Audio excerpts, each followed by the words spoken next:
明年1月初开始哦，屏东县的客运车、佮有公车拢要起价咯。公车的车票哦，对10块起到20块，客运车卖来调整算时间的运费。也另外讲宣布讲停班停课，客运车会加收50块。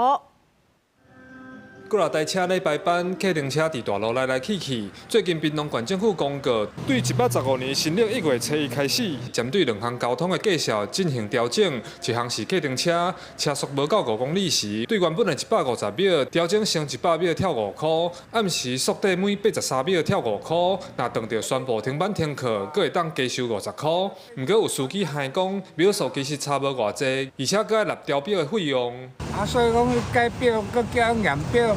我那个加500块，我开500块就变成无意义啊。实质上是帮助一点点，真的没有差很多啊。政府规定我们怎么跑，我们就怎么跑。另外嘛，调整计数的是省园公车，原本一抓10块，明年开始起做20块。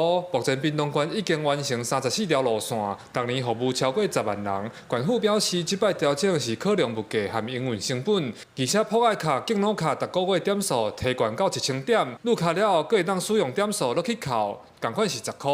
优惠价10元推广到现在。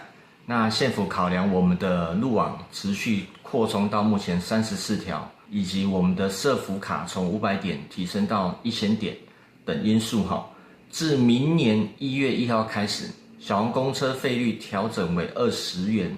县府交流处表示，省园公车对2018年开始推售，调整成20块，嘛是阁比公车较俗，而且路线和车帮这几年拢较稳定啊。希望这摆计数的调整会当兼顾民众负担，以服务永续，互屏东坐车阁较利便。记者柯明哲，屏东报道。